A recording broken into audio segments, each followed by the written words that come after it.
Hey guys, William Furno here today with a new LEGO Bionicle 2016 review. Today we'll be taking a look at Tahu-Uniter of Fire. At the end of this review I will show you the united form between him and the creature Ikir of Fire, and I will be showing you a comparison between this version and the 2015's Master version. So let's get right into it here. I do have the camera raised up slightly because this is a taller character, and my review studio is not very solid. It's not solid ground, so I'm sorry that fell over.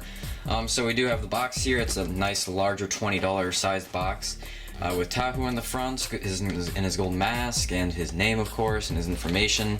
I just have to point out this is a really great value for $20 compared to last year. Last year I want to say Tahu was probably like 90 parts, and you still had to pay $20 for him, so this is a good value for what it is. So we have the master control up here, which is in the Umarak set, and then we have the comic down here. It shows Umarak getting the Mask of Control, and then we have Ikir, Creature of Fire, coming in. Tahu takes his golden mask, and it's basically the same thing that we see on every other box. And then we have the united version between Tahu and then his functions. So the set does come with a little trinket here, the golden mask, melded with trans orange. It looks really nice. I like the addition of the Nuva symbol up here on the top. It's really interesting. It's way different from his last year's version. It still has a little circle here in the middle of it, and it has a weird little circle of trans orange in there, which I just noticed now, so that's kind of weird. But overall it looks really nice, and of course we also get it in the silver and red form on the actual normal version of the set. So getting into it here, Tahu's build was moderately fun. I really liked it because it had a lot of Technic parts in it, and it was pretty complex compared to last year's turnout.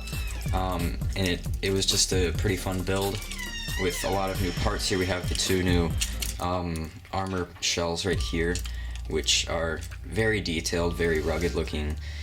And then we also have this part. I originally thought this was going to be trans clear, but it's just gold and trans orange, and the trans orange is very vibrant. As you can see, it really glows, which is really nice. I apologize again. For some reason the same person decided to come down today and take a shower, and that would be the voice of Abigail, my sister. So, and then I'm pretty sure this is a new size of red, which is interesting.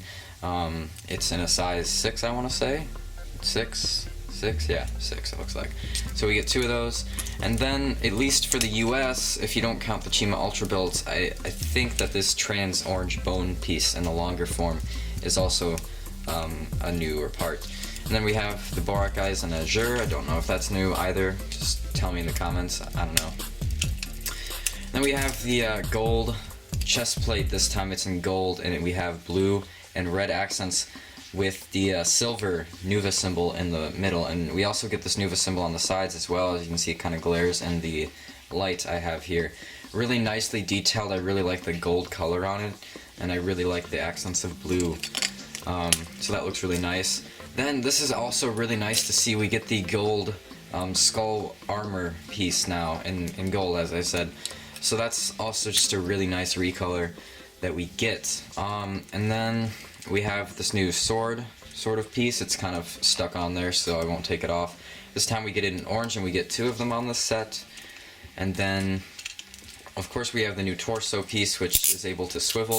This one is a little squeaky, don't know why. It's probably just my set, but it does work very well. As you can see, you can get some really dynamic poses out of the set just through this swivel. And I just turned it way too far. Dang it, I'm sorry. There we go. Just have to push the axle back in place. Then back here, which is really nice, we get these articulated Borak eyes, which add some depth to his sides, I guess you could say. They do show up, and it looks alright. I guess it works. It's not perfect, but it works.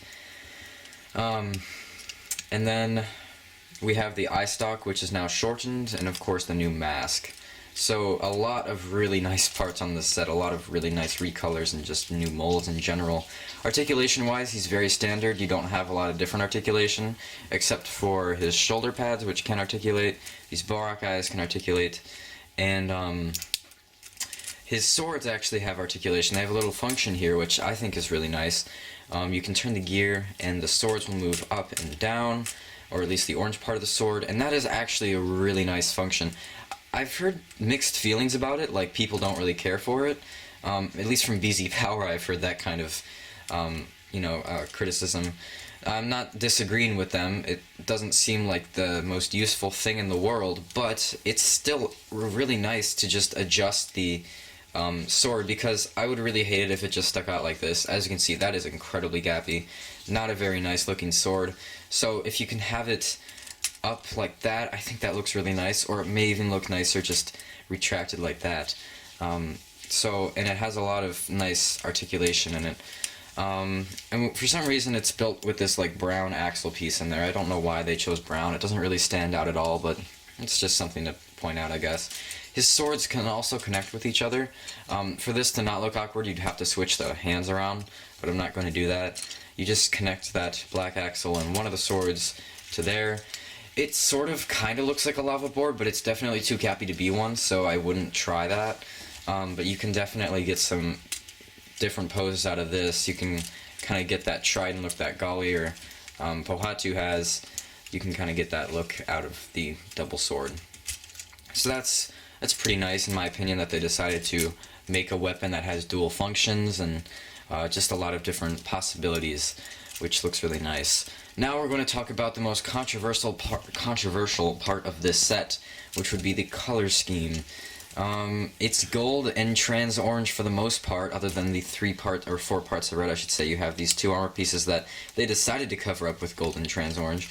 You also have the solid red on the chest plate and then on his mask. So the red is not distributed enough, and that is kind of a problem because Tahu is normally red.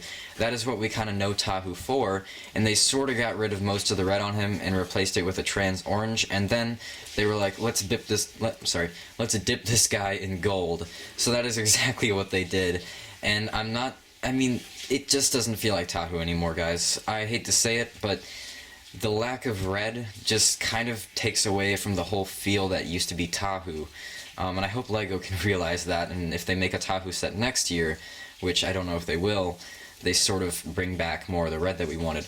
The thing about the color scheme I really do like is the addition of azure, and it's a really nice color to go along with the red, just to accent it.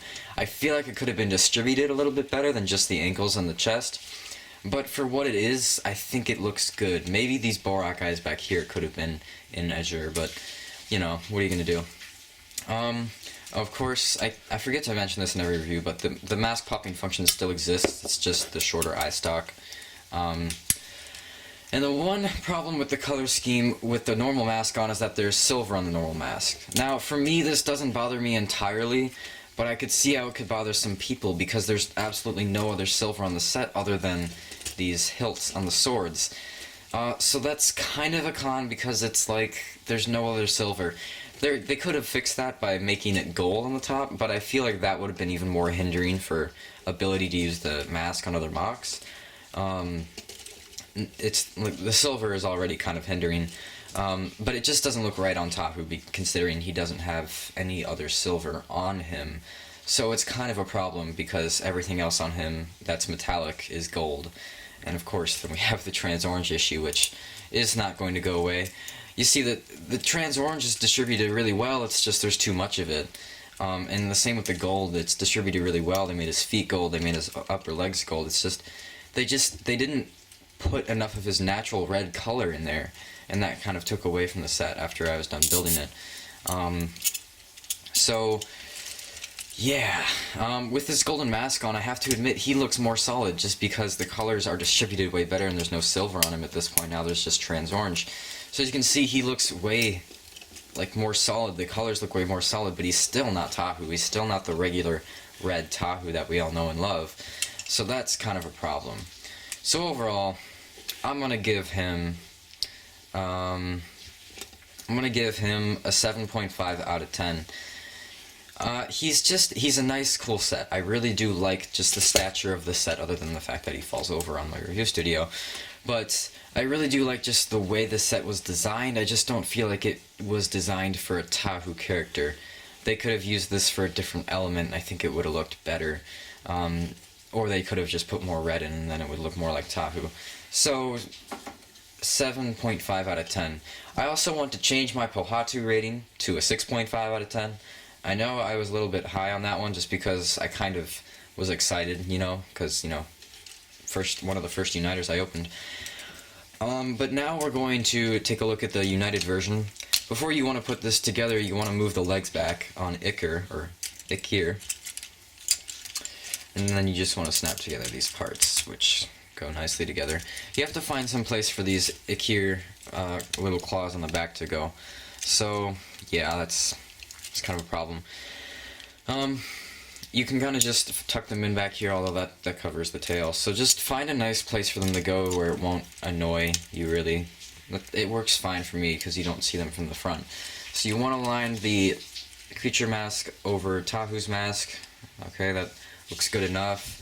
And then you just want to take the wings up, and boom, we have the United version. This is my favorite United version so far, right next to Golly's. This is a really solid look on Tahu, and I think it's really nice that they added the Phoenix wings in there. And of course the function still exists on Ikir, so you can still get that really nice flapping function out of him. And I really like his United version, to be honest with you. So yeah, it's a really nice Unity. I really like it. And just take him off now. And now we're going to compare him to the 2015 version of Tahu, just quickly before this review ends. So, this is 2015 Tahu. Well, he obviously got just slightly taller. I know you might not be able to see that because of the review studio. It's a little uneven down here. But he definitely did get taller, because I compared it beforehand. Definitely do like this version of Tahu better, just because it looks more like Tahu. This one just, they went a little crazy with the textures and the gold and the trans orange, and on this guy they stayed kind of simple. They made him look more like Tahu, and they made him more classic looking. So overall, 2015 Tahu takes the cake on this one. Alright, well that's how Tahu Uniter of Fire stacks up. 7.5 out of 10. Honestly, if you're not a crazy stickler about wanting to stay close to the originals, Tahu's a pretty decent set. He brings a lot to the table, he brings a lot of nice new parts, but he just doesn't feel exactly like Tahu used to feel like. So overall, that's all I gotta say about him. Hopefully you guys enjoyed this review. I'll see you next time with Onua Uniter of Earth.